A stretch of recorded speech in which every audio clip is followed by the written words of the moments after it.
कितनी तेज गिरती होगी बारिश की बूंद? कोई आइडिया?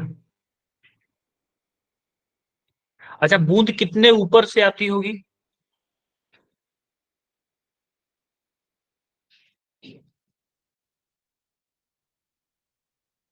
हाँ,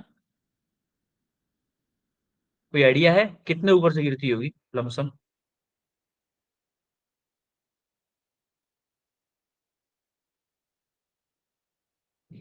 है भाई?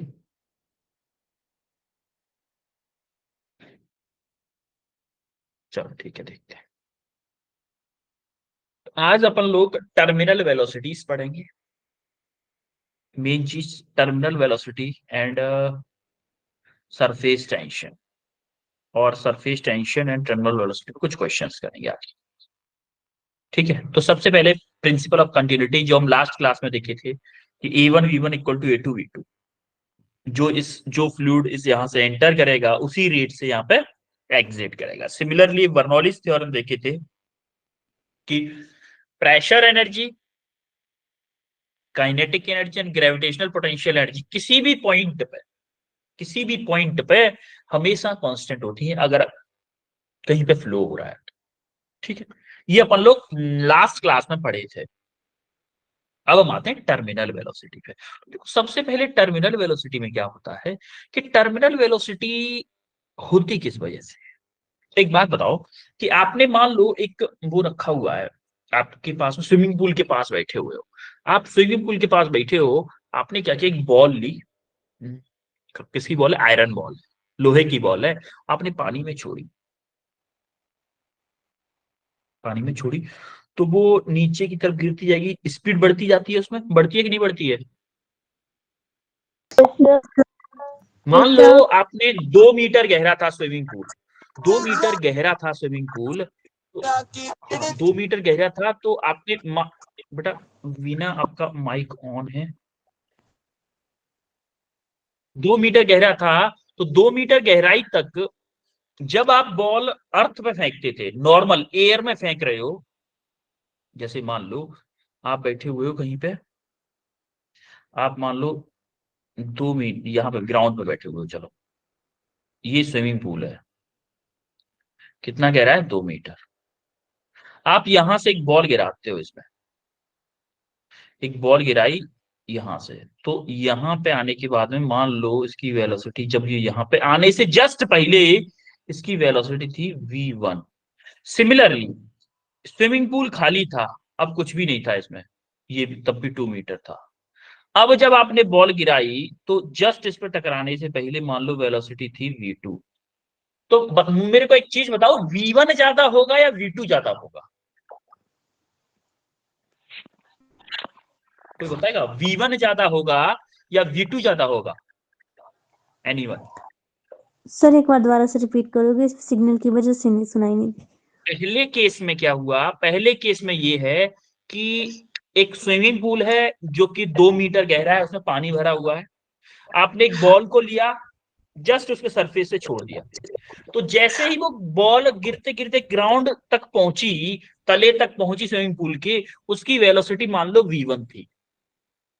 सिमिलरली एक और बगल में स्विमिंग पूल था जिसकी डेप्थ फिर से 2 मीटर थी, तब आपने, उसमें पानी नहीं था, लेकिन पानी नहीं था, या फिर मान लो 2 मीटर गहरा गड्ढा था।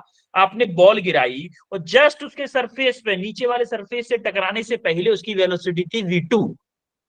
तो मेरी V1 की वैल्यू ज्यादा होगी या V2 की वैल्यू ज्यादा होगी? V1। थोड़ा और सोच के बोलो,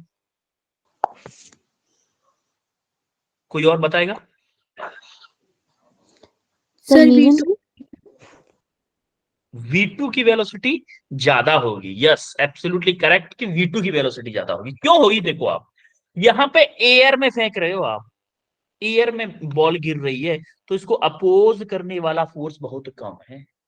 लेकिन जब आप पानी में फेंक रहे हो तो आपको याद हो, सबसे पहले तो इसमें जैसे ही बॉल आएगी नीचे, जैसे ही मान लो बॉल कूदेगी नीचे, तो इसके ऊपर एक तो बायंट फोर्स आ जाएगा जिसको हम बोलेंगे थ्रस्ट फोर्स। वेट मान लो नीचे mg लगेगा, एक तो थ्रस्ट फोर्स आ जाएगा, और मान लो इसकी वेलोसिटी थी v, उस v वेलोसिटी की वजह से विस्कस फोर्स भी आता था, आपको याद हो, तो एक आ जाएगा विस्कस फोर्स ऊपर की तरफ।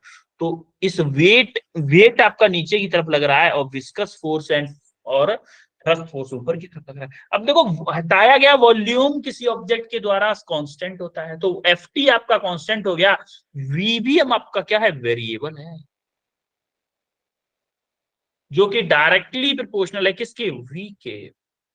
जिस पॉइंट पे अब ये वेलोसिटी, अच्छा ये वेलोसिटी कुछ डिस्टेंस के बाद, मान लो हमारा स्विमिंग पूल होता 100 मीटर गहरा, तो कुछ स्पीड डिस्टेंस पे जाके वेलोसिटी कांस्टेंट हो जाती। क्यों हो जाती? क्योंकि आप देखो, जैसे मान लो ये वेट है नीचे की तरफ, है ना, चलो ये डायग्राम बना तो है, एफ टी और एफ वी ऊपर लगा है, एफ डब्ल्यू नीचे लगा है। इसमें किसी को कोई डाउट तो नहीं है कि एफ टी एफ वी ऊपर क्यों लगा है और डब्ल्यू नीचे क्यों लगा है? No sir. है भाई? इसमें तो नो डाउट नहीं है सर। ना किसी को। तो ये हमेशा ऊपर लगेंगे। अब आप यहां से देखो कि अगर मेरा W equal to F T plus F V हो जाए, तो क्या मेरा एक्सेलरेशन जीरो हो जाएगा? हो जाएगा कि नहीं हो जाएगा? क्योंकि कांस्टेंट हो गया ना, वेट मेरा इक्वल टू हो गया इन दो फोर्सेस के, तो मेरा एक्सेलरेशन कांस्टेंट हो गया। एक्सेलरेशन कांस्टेंट मतलब वेलोसिटी क्या हो जाएगी, कांस्टेंट हो जाएगी। और इसी वेलोसिटी को हम बोलते हैं, जब कांस्टेंट हो जाती है, टर्मिनल। हवा लगी कुछ है भाई? Yes sir. Yes sir. जिस पॉइंट पे आपका वेट जो है thrust force and viscous force के इक्वल हो जाता है, उसी पॉइंट पे जो ऑब्जेक्ट की वेलोसिटी होती है उस फ्लूइड में, उसी को हम बोलते हैं टर्मिनल वेलोसिटी। अब इंपॉर्टेंट इक्वेशन है ये, ध्यान रखना, इंपॉर्टेंट इक्वेशन है। इसका मतलब जब हम इनिशियली रेस्ट से गिराया, उसकी वेलोसिटी बड़ी बड़ी बड़ी बड़ी बड़ी, एक पॉइंट पे जाने के बाद में जब ये कंडीशन सेटिस्फाई होगी, तुम्हारी टर्मिनल वेलोसिटी यानी वेलोसिटी इसकी क्या हो गई, कांस्टेंट होगी। तो terminal velocity is a constant. ठीक है, सब्स्टिट्यूटिंग आवर वैल्यूज, इसमें वैल्यूज पर वैल्यूज पुट कर देते हैं। अच्छा, वेट क्या होगा इसका, वेट क्या होगा इस स्फीयर का, स्फेरिकल बॉल का वेट क्या होगा? भाई मास क्या होता है, डेंसिटी इंटू वॉल्यूम। तो वेट क्या होगा, G, sorry, density into volume into G, होगा कि नहीं होगा? W equal to M G होता है ना, होता है कि यस नहीं? सर। अब डेंसिटी अपन स्फीयर, स्फीयर की डेंसिटी मान लो एस, ये है वो है रो है। वॉल्यूम क्या होगा स्फीयर का, 4/3 पाई आर क्यू इंटू जी। ये क्या हो गया, इसका वेट हो गया जो नीचे की तरफ था। अब एफ टी क्या होता था बेटा, एफ टी हमारा होता था जो हमारा थ्रस्ट फोर्स, क्या होता था जो हमारा फ्लूइड हटाया गया है, हटाया कितना गया है, density of the fluid, density of the fluid क्या मैं सिग्मा मान लिया। वॉल्यूम ऑफ, भाई ये अपने वॉल्यूम के इक्वल हटाएगी ना, जितना फ्लूइड हटाएगी इसके वॉल्यूम के इक्वल होगा। वॉल्यूम क्या है, 4/3 pi R cube into, into क्या, जी। ये क्या हो गया, हटाया गया जो पानी था, हटाया गया जो फ्लूइड था, उसका वेट हो गया, जो कि थ्रस्ट फोर्स, या फिर बोलूं कि बायंट फोर्स। तो एफ टी की जगह पे हमने 4/3 pi R cube into sigma जी कर दिया, और इसकी जगह पे ये पुट कर दिया प्लस थ्रस्ट फोर्स। आपको याद हो स्टोक्स लॉ से, आपको याद है ये, sorry viscous force, Stokes's law sir. कल बताया था। Sir yes sir. Stokes law से एफ वी इक्वल टू 6 था pi 6 pi mu R V T, ये था ना कल। तो हमने एफ इसकी जगह पे ये यस पुट कर दिया। अब जरा इसको थोड़ा सा सॉल्व कर लेते हैं। इसको जरा सॉल्व करोगे तो आप देखो, इसको इधर ले जाऊं, इसको जब इधर ले जाओगे तो 4/3 pi R cube into G common आ जाएगा। तो देखो 4/3 pi R cube into G common आ गया, और इधर आएगा rho minus sigma equal to क्या आएगा, 6 pi eta R V T. कोई दिक्कत किसी को है नो भाई? सर। ठीक है, देखो आर यहाँ पे है, आर क्यू है यहाँ पे, तो यहाँ पे 2 कर दूं, तो यहाँ पर मुझे VT चाहिए, ये पाई से पाई कैंसिल हो गया, हुआ।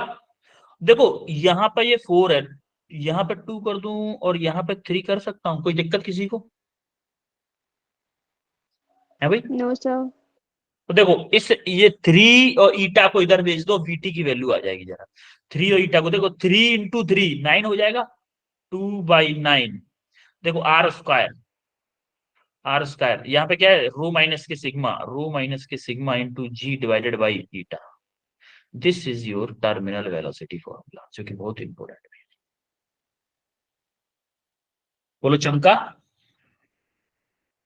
है भाई, चमका की नहीं? Yes sir. ओके, अब जरा ये क्वेश्चन करो, आपकी स्क्रीन पे दिख रहा है, क्वेश्चन करो ये।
एक बच्चे का आंसर आया है,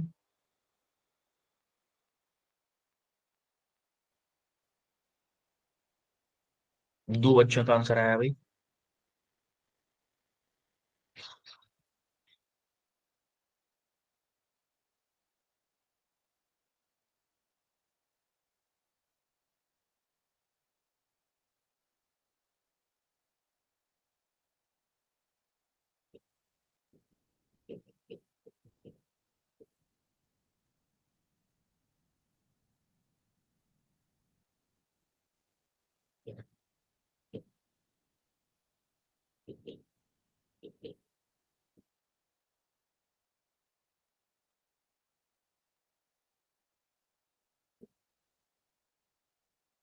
आंसर बताओ Kritika. Sir option A. Option A. और Arushi? Sir option A. Option A, okay ठीक है।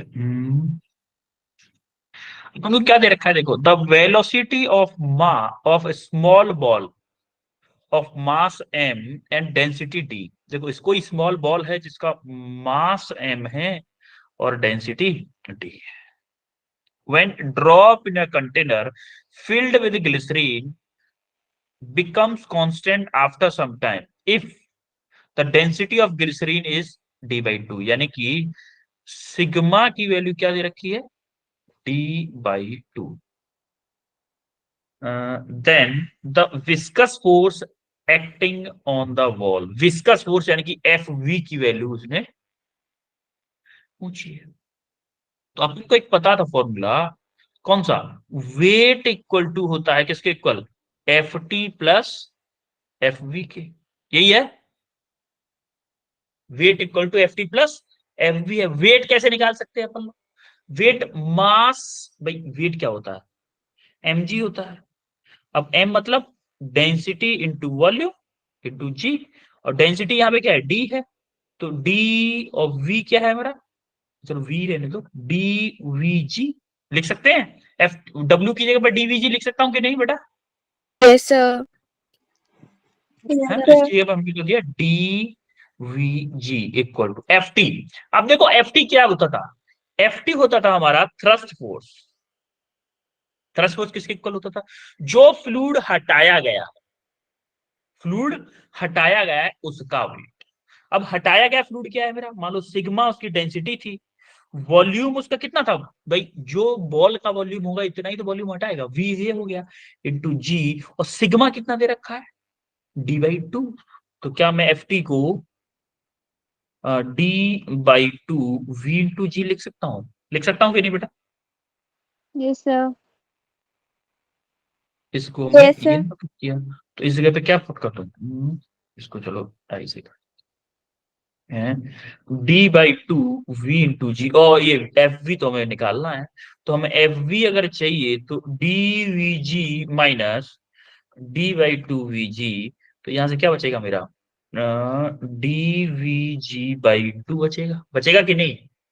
अब देखो D Yes, into sir. V को मैं क्या लिख सकता हूँ, डी इंटू वी क्या है मेरा, डेंसिटी इंटू वॉल्यूम, क्या मास होगा ये, Yes, sir. होगा कि नहीं, अरे मास क्या होगा, डेंसिटी इंटू वॉल्यूम, तो इसकी अब क्या पुट कर दूं, capital M into G divided by two, this is your correct answer option A. बोलो चमका सबको। Yes, sir. Yes, Yes, sir. sir. अब अपन बढ़ते हैं नेक्स्ट प्रॉब्लम पे, जरा ये क्वेश्चन करो भाई,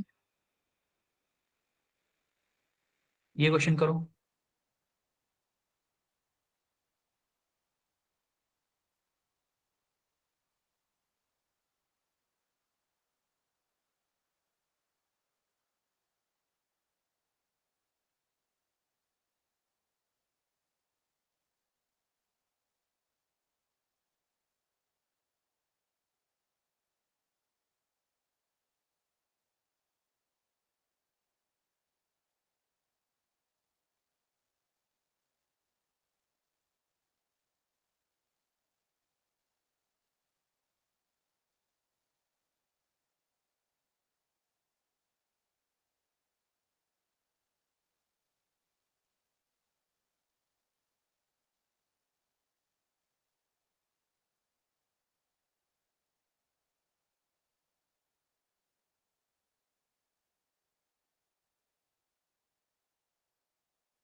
आरुषि का आंसर आया है, बाकी लोग और किसी का आंसर आया?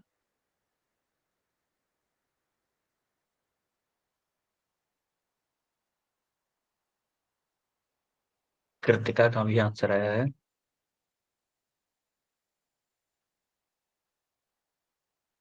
आरुषि बेटा आंसर बताओगे? Arushi, sir option D. Option D, okay. Kritika,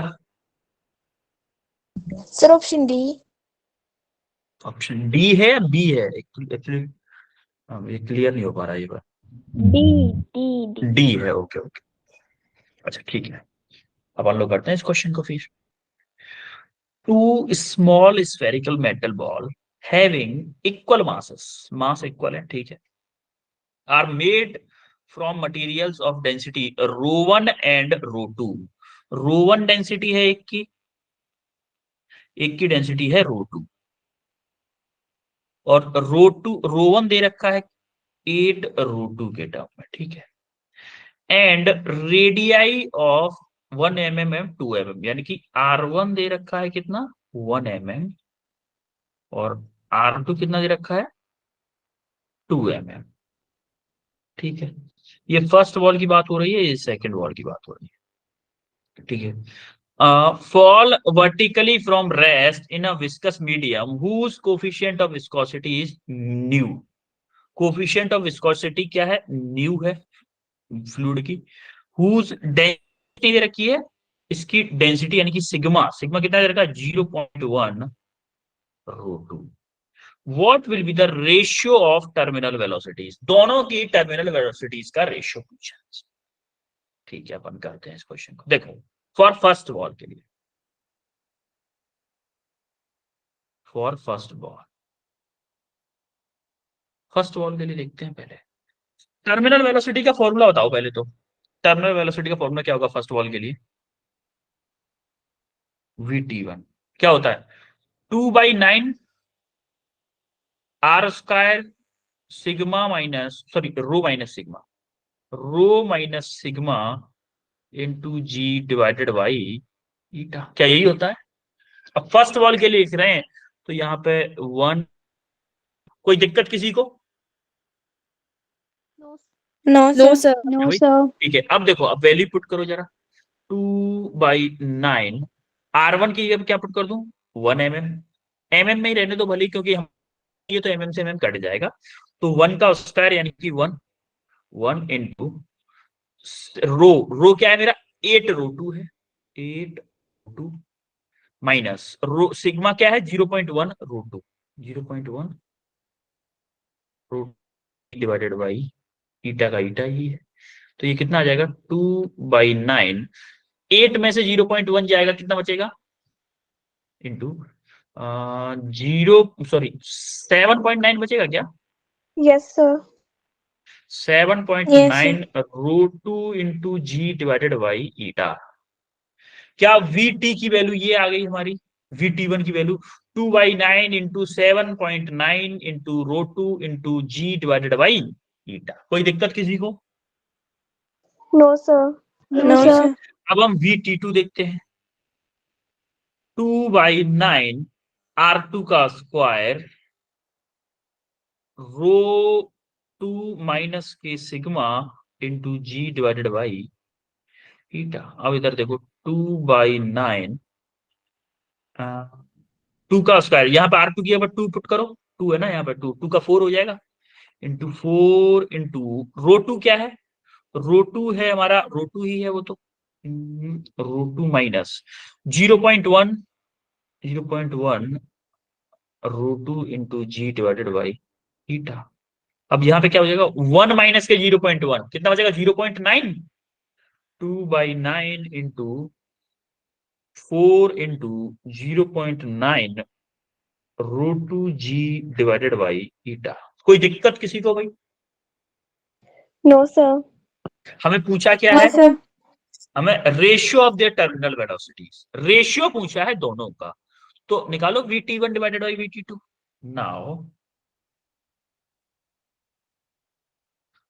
VT1 divided by VT2, VT1 क्या है मेरा, 2/9 into 7.9 root 2g divided by eta upon 2 by 9 into 4 into 0.9 root 2g divided by eta। तो देखो ईटा से ईटा कटा, रूट टू जी से रूट टू जी कटा, 2/9 से 2/9 कटा, तो हमारा आया यहाँ पे क्या 7.9 डिवाइडेड बाई 4, यही आया है भाई। अच्छा 4 Yes, इंटू sir. 0.9 है ना, 4 इंटू 0.9 है, तो ये कितना हो जाएगा 3.6 हो जाएगा। 4 इंटू 0.9 होगा कि Yes, नहीं? sir. अरे 4 इंटू 0.9 Yes, 3.6 हो sir. जाएगा ना। तो VT1 डिवाइडेड बाई VT2, तो देखो पॉइंट एक एक प्लेस बाद यहाँ पे भी एक प्लेस बाद यहाँ पे पॉइंट से पॉइंट कट जाएगा, तो हमारा क्या हो जाएगा 779 divided by 36। This is your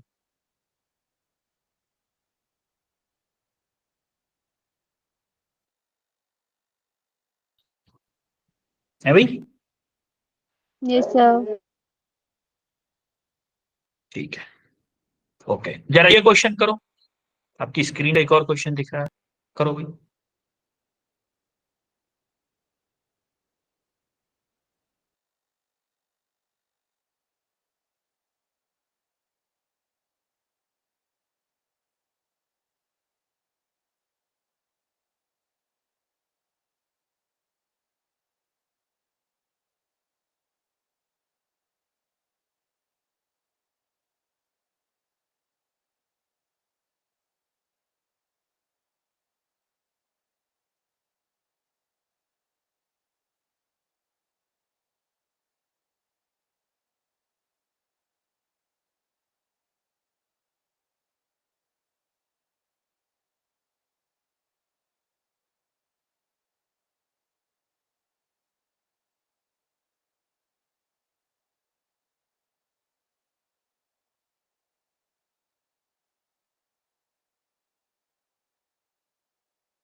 क्या बेटा आंसर बताओ, क्या आंसर आया आपका? Sir, option A. Option A, okay. Palak, Option A. Arushi, Option A. Diksha, Option A. Okay, option A is the correct answer actually. ठीक है, देखो a small sphere of radius r falls from a rest in a viscous fluid। Viscous fluid में rest से गिराई गई है, ठीक है। As a result heat is produced due to viscous force. भाई विस्कस फोर्स के कारण कुछ हीट प्रोड्यूस हो रही। The rate of production of heat of the sphere attained by with the terminal velocity. The rate of production, किस rate से heat produce हो रही है वो किसके डायरेक्टली प्रोपोर्शनल होगी। देखो rate of production of heat किसके इक्वल होगी, बोले तो पावर, या फिर बोलूं rate of production of heat किसके इक्वल होगी, पावर के। पावर यानी कि D Q over D T क्या होगा, पावर। पावर यानी कि force, viscous force into power क्या होती है, force into velocity, into velocity, terminal velocity होती है कि नहीं बताओ। है भाई। Sir. अब देखो एफ वी क्या होता है, एफ वी का formula 2/9 into R square rho minus के sigma into G divided by nu into terminal velocity Stokes वाला 6 pi new R V T, ये था फॉर्मूला। सॉरी वी ले लो चलो, सॉरी ये तो स्टॉक, हाँ उल्टा फॉर्मूला लगा दिए क्या, हाँ वीटी का ये है और इसका ये है, एफ वी का ये है। अरे एफ वी का फॉर्मूला ये है स्टॉक्स थ्योरम के, स्टॉक्स के अकॉर्डिंग, और वीटी का फॉर्मूला ये है, यही है ना, है भाई। Yes, sir. आवाज आ रही है? Yes, sir. अच्छा ठीक है, यहां तक क्लियर हुआ? Yes, sir. Sir. ठीक है चलो। अच्छा वीटी के में आर स्क्वायर होता था, यहाँ पे मेरा वीटी है, ठीक है। Force into velocity. अच्छा एक काम करें क्या, उल्टा कर देते हैं थोड़ा सा, यहाँ पे थोड़ा हुचकोच ज्यादा हो रही है। अरे क्या हो गया, यहाँ पे थोड़ा सा वो करते हैं, अलग अलग करते हैं थोड़ा सा। फोर्स इंटू वेलोसिटी है, चलो F T into V. F T क्या फॉर्मूला था, एफ टी अलग बताओ चलो। एफ टी का क्या फॉर्मूला था हमारा, स्टॉक्स लॉ के अकॉर्डिंग, स्टॉक्स थ्योरम के अकॉर्डिंग एफ टी का फॉर्मूला क्या था? अरे 6 6 पाई pi न्यू आर वीटी था कि नहीं new था? R VT. Yes, sir. 6 Yes, sir. Pi new R VT. जरा यहाँ पे ये वैल्यू पुट करो, ये वीटी है आपका, क्या है, एफ टी यानी कि 6 pi new R VT into VT. तो क्या मैं बोल सकता हूँ 6 पाई न्यू आर वीटी का होल स्क्वायर? कोई दिक्कत किसी को? No, No, sir. sir. VT का फॉर्मूला क्या था हमारा, 2/9 आर स्क्वायर, या फिर कैपिटल आर ले लो, आर कैपिटल आर लिए ना तो कैपिटल आर ले लो, R square rho minus sigma divided by nu. अब इस वैल्यू को भी पुट कर दो यहाँ वीटी की जगह पे, तो 6 pi new R into 2/9 R square rho minus sigma divided by eta का होल स्क्वायर। अब जरा यहां से ध्यान से देखिएगा, 6 पाई ईटा आर, यहाँ पे क्या हो जाएगा, 4/81 इंटू आर की पावर 4, इसकी पावर 4 हो जाएगा, rho minus sigma square divided by eta square. कोई दिक्कत यहां तक किसी को? No, sir. हमें No, sir. चाहिए आर की पावर ओनली, तो D Q over D T. तो यहाँ पे देखो आर की पावर एक तो ये है और एक 4 ये है, क्या ये D Q over D T directly proportional हो जाएंगे आर की पावर 5 के? देखो एक पावर ये है, Yes, एक sir. 4 पावर ये है, तो आर की पावर 5 के डायरेक्टली प्रोपोर्शनल हो जाएंगे। तो आर की पावर 5 क्या है, मेरा option A is the correct answer. बोलो यस और नो। Sir. Yes, sir. चमका सबको? Yes, sir. Yes, sir. ठीक है, अब हम आते हैं सरफेस टेंशन। सरफेस टेंशन क्या होती है? Surface tension of a liquid can be measured as force per unit length on an imaginary line drawn on liquid surface। किसी लिक्विड सरफेस पे इमेजिनरी लाइन ड्रॉ करते हैं, उस पे अगर फोर्स पर यूनिट लेंथ जो होता है उसी को हम बोलते हैं टेंशन, सरफेस टेंशन। अब सरफेस टेंशन होती क्यों है, देखो अपन को एक चीज पता है कि किसी भी फ्लूइड में अगर मैं किसी भी पॉइंट पे देखूं तो उसके चारों तरफ हर एक डायरेक्शन में मेरा सेम फोर्स या प्रेशर होता है कि नहीं होता है, according to Pascal's law, Yes, sir. According to Yes, sir. Yes, sir. Pascal's law, कि अगर मैं किसी भी पॉइंट पे फ्लूइड के अंदर देखूं तो हर पॉइंट पे हर डायरेक्शन में मेरा प्रेशर सेम, ठीक है। अब हमने क्या किया, सबसे टॉप वाला पॉइंट लिया, सबसे टॉप वाला पार्टिकल लिया, जिसके ऊपर कोई भी फ्लूइड नहीं है, कोई भी फ्लूइड पार्टिकल उसके ऊपर नहीं है। तो देखो उसके नीचे की तरफ तो कुछ लोग उसको खींच रहे होंगे, ऐसे करके खींच रहे होंगे, साइड में भी खींच रहे होंगे, लेकिन इसको ऊपर खींचने वाला कोई है क्या? है क्या कोई? तो इस No, वाले sir. पे फोर्स अनबैलेंस्ड रहे भाई, इस वाले पे कोई नेट फोर्स आएगा जो कि डाउनवर्ड डायरेक्शन में होता है। सिग्मा एफ किस डायरेक्शन होता है? डाउनवर्ड डायरेक्शन में। तो ये जो पार्टिकल होता है, ऊपर वाला जो एटम होता है सबसे ऊपर वाला, वो थोड़ा परेशान रहता है। वो परेशान क्यों रहता है भाई? जो स्टेबल नहीं होगा जिंदगी, वो तो परेशान रहेगा ना। ये सुनो, जैसे अभी आप परेशान हो कि यार बस एक बार मेडिकल शीट मिल जाए एमबीबीएस के लिए तो लाइफ सेट हो जाए, है कि नहीं? एक बार शीट मिल जाएगी तो आपकी परेशानी कम हो जाएगी कि नहीं? हर कोई स्टेबल होना चाहता है ना जिंदगी में। ये सुनो, Yes, अब sir. बोल तो दो, Yes, बोल sir. तो दो। Yes, sir. तो ये पार्टिकल भी था क्या? परेशान था। इसी तरह के इसके भाई बंधु टॉप वाले सरफेस पे बहुत सारे होंगे, बहुत सारे थे उस सरफेस पे, टॉप वाले पे। अब जब बहुत सारे थे तो क्या हुआ? उन सब ने मिला के एक लाइन मान लो बनाई, उस लाइन के अलोंग जितने भी जो अनबैलेंस थे, वो सब लोग मिलके एक फोर्स बनाने वाले थे। तो फोर्स पर यूनिट लेंथ, जितना वो फोर्स क्रिएट कर पाए सब लोग मिलके, उसी को हम बोलते हैं सरफेस टेंशन। आई बात समझ में? Yes, sir. Yes, sir. अब आती है हमारी सरफेस एनर्जी। सरफेस एनर्जी क्या होती है?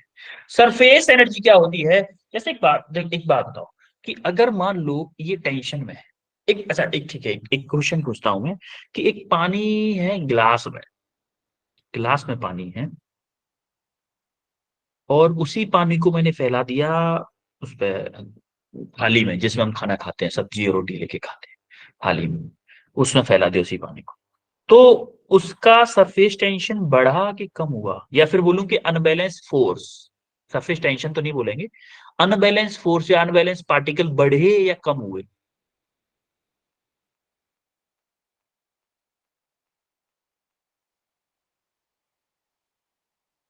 भाई जब Sir, ग्लास में बढ़ गया.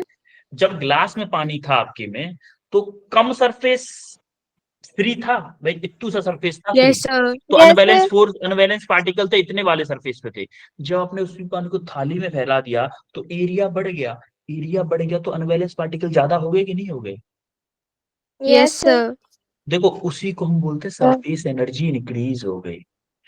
तो सरफेस एनर्जी क्या बोलते हैं? कि work done in increasing the area of a surface field. Work done in increasing the area of surface film by unity is known as surface energy. अगर आप किसी के सरफेस का, जैसे मान लो किसी दो उसमें बंद है, किसी फ्लूइड एक मान लो इस पिस्टन सिलेंडर में बंद है, फॉर एग्जांपल मान लो यहाँ पे बंद है ऐसे का,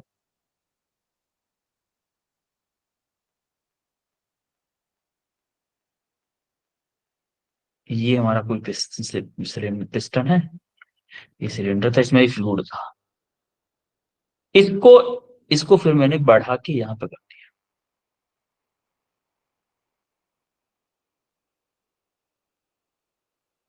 ये मान लो जो मैंने इंक्रीमेंट किया है डेल्टा ए का, डेल्टा ए किया है। तो इसको यहां तक लाने में जो वर्क करना होगा, उसी को मैं क्या बोलूंगा? सरफेस एनर्जी को। आ रही बात समझ में? तो मैं बोल सकता हूं कि Yes, sir. सरफेस एनर्जी क्या होती है मेरी? सरफेस एनर्जी होती है मेरी tension, surface tension into delta A. देखो इस सरफेस टेंशन को किसी किसी बुक में सिग्मा से शो करता है, किसी में टी से शो करता है, तो कंफ्यूज नहीं होना है। किसी बुक में सिग्मा से शो कर देता है, किसी में टी से शो कर देता है। तो ये बुक बाय बुक नोटेशन बदलते रहेंगे, लेकिन टर्मिनोलॉजी जो हमारा कंसेप्ट है वो नहीं बदलेगा भाई, कंसेप्ट वही रहेगा। आ रही बात समझ में? Yes, बोलो। sir. Yes, sir. ठीक है, अब अपन लोग थोड़ा सा आगे बढ़ते हैं। अब हम आते हैं excess pressure inside a liquid drop. किसी लिक्विड ड्रॉप के अंदर कितना एक्सेस प्रेशर होता है। जैसे मान लो कि किसी कोई ड्रॉप है, आराम से हमने कोई ड्रॉप टपकाई, तो उसके अंदर इनसाइड प्रेशर पी इन है,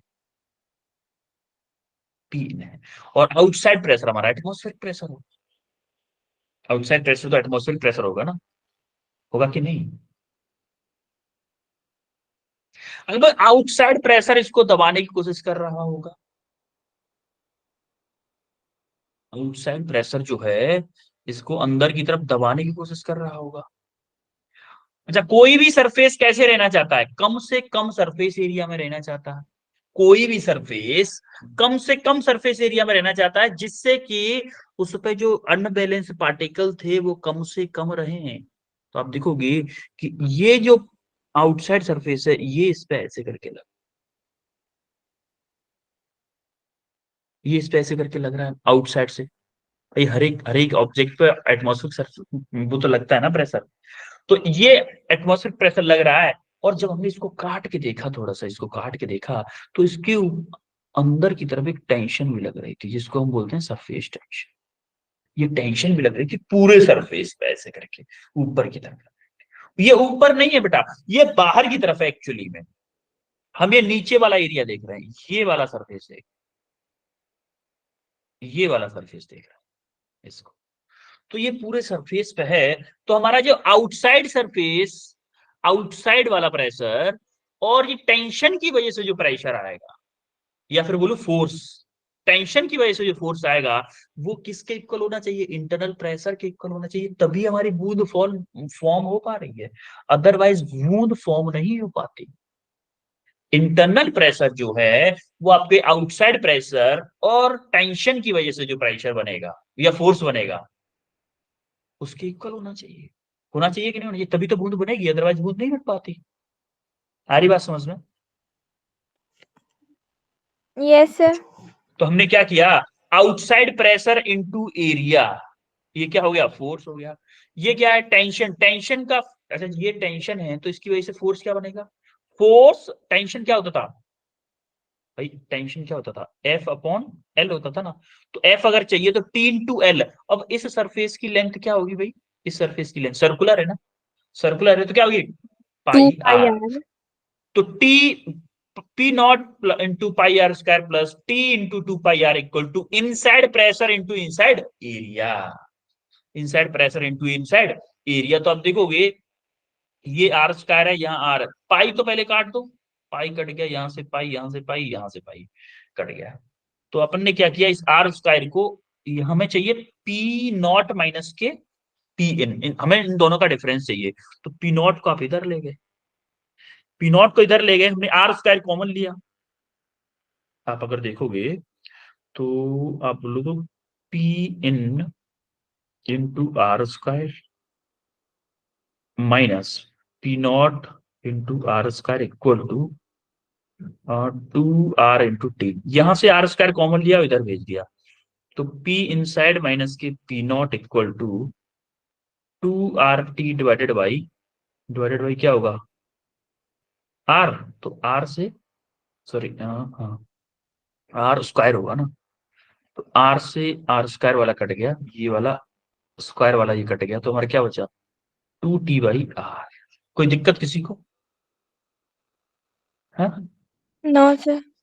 तो हमारा एक प्रेशर वो फॉर्मूला आया कि अगर मुझे किसी स्फेरिकल वॉल्व या फिर लिक्विड ड्रॉप में अगर मुझे प्रेशर डिफरेंस चाहिए, तो मेरा फॉर्मूला होगा 2t/r। सिमिलरली अगर मेरा इनसाइड बबल हो, कोई बबल हो, तो बबल होगा, तो उसमें मेरा इनसाइड प्रेशर सेम। देखो बबल में क्या होता है कि अंदर एयर होती है, अंदर एयर होती है, बाहर भी एयर होती है कि नहीं होती है? Yes, sir. अंदर भी एयर है, बाहर भी एयर है।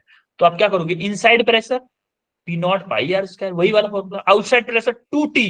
देखो दो सरफेसेस हैं, एक तो अंदर वाला, ये वाला सरफेस पे भी सरफेस टेंशन होगी, और ये आउटर सरफेस पे भी सरफेस टेंशन, दो सरफेस है इसमें, इसलिए क्या होगा? 2t होगा भाई। यहाँ पे क्या था? बूंद पानी की थी, तो अंदर पूरा पानी पानी था और बाहर एयर थी। इसमें क्या है? अंदर एयर है फिर पानी है, फिर पानी की एक मोटी सी लेयर है, मतलब मोटी बहुत पतली होती है, आपने गुब्बारा देखा होगा पानी का बबल, और आउटर लेयर पे फिर से सरफेस टेंशन लग रही है, और फिर एयर है, तो आपकी दो लेयर हो गई, दोनों लेयर पे टी टी लगेगा, तो मेरा क्या होएगा 2T × 2 पाई आर बेटा दोनों का लमसम सेम होगा, क्योंकि ये जो थिकनेस है बहुत कम है, equal to P inside into R square, तो हमारा सेम सिमिलरली इसको भी सॉल्व करेंगे, तो हमारा प्रेशर डिफरेंस आ गया 4T/R, 4T/R आ गया। अब आप एक तरह से आप शॉर्टकट रखो कि अगर एक सरफेस हो तो हमारा डेल्टा पी क्या होता है 2T/R, अगर दो सरफेस हो तो डेल्टा पी होता है हमारा 4T। ये बात हमेशा याद रखो, इन दोनों से हर तरह के क्वेश्चन सॉल्व हो जाएंगे। जरा एक एक टॉप एक वो और आता है, आगे देखिएगा, अभी एक तरह का वो और आएगा, जब आपका एयर बबल इनसाइड फ्लूइड हो, तो देखो इनसाइड क्या है एयर है, आउटसाइड क्या है मान लो वाटर है, तो सरफेस तो एक ही हुआ ना, ये अंदर एयर एयर है, एक सरफेस हुआ, उसके बाद पानी आ गया, तो यहाँ पे क्या है ओनली वन सरफेस है, वन सरफेस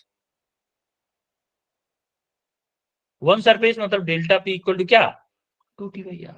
आ रही बात समझ में बेटा? Yes, sir. जब भी एक सरफेस आए 2T/R, दो सरफेस आए 4T/R। क्लियर है? Yes, sir. ओके, जरा ये Yes, sir. क्वेश्चन कर दो एक बार, जरा ये क्वेश्चन कर दो फास्ट।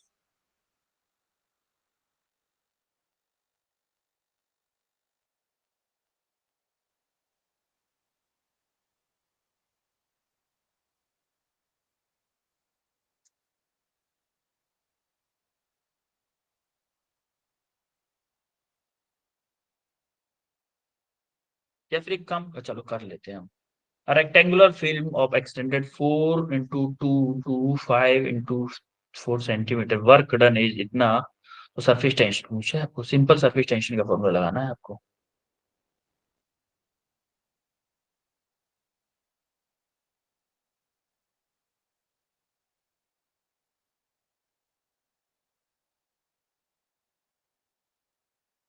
चेंज इन एरिया निकाल दो बस भाई, चेंज इन एरिया यानी कि डेल्टा ए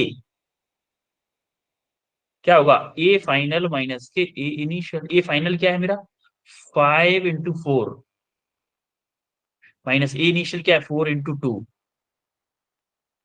तो 20 माइनस के 8 यानी कि कितना 12 सेंटीमीटर स्क्वायर, होगा कि नहीं? 12 सेंटीमीटर स्क्वायर है तो 12 × 10⁻⁻⁴ मीटर स्क्वायर होगा कि नहीं भाई? Yes, sir. है? अच्छा उल्टा तो नहीं कर रही, ये एरिया है तो इसका डबल होगा एरिया का, तो एक्सटेंड कर रहे हैं ना, चेंज इन एरिया। चलो ठीक है कोई ना,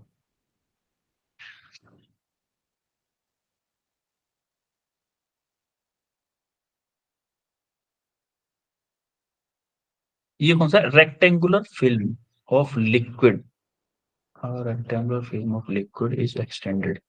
सर रेक्टेंगुलर फिल्म है तो इसके दो सरफेस होंगे क्या है भाई? अगर कोई फिल्म है ऐसे करके, ऐसे तो इधर भी एयर है, अंदर भी एयर होगी इसके, जैसे मान लो ये कोई फिल्म है, अंदर एयर होगी और ये एक लेयर होगी बस, ऐसे करके, जैसे आपको याद हो गुब्बारा होता है, हम एयर का उसका शैम्पू में, पानी में शैम्पू घोल के गुब्बारे फुलाते थे ऐसे करके फूंक Yes, मार के, sir. Yes, sir. तो उसमें दो सरफेस होते थे, तो एरिया जब चेंज होगा तो इसका डबल होना चाहिए ना, इसका भी चेंज इन एरिया का होना चाहिए कि नहीं? Yes, sir.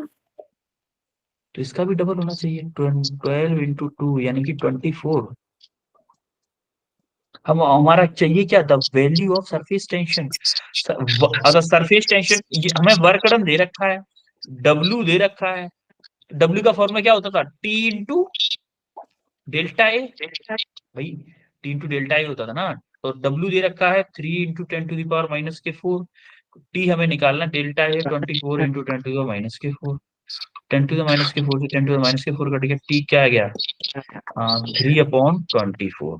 तो 8 टाइम्स कटेगा तो कितना आ जाएगा 0.125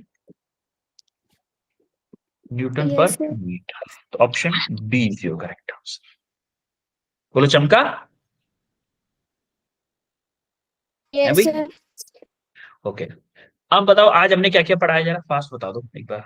Terminal velocity, terminal terminal velocity, velocity और surface tension, surface energy, surface surface energy, tension and energy, excess pressure inside a liquid drop and bubble, axis pressure inside liquid drop and bubble, और questions. Questions. और कोई doubt है आज की class में? No, sir.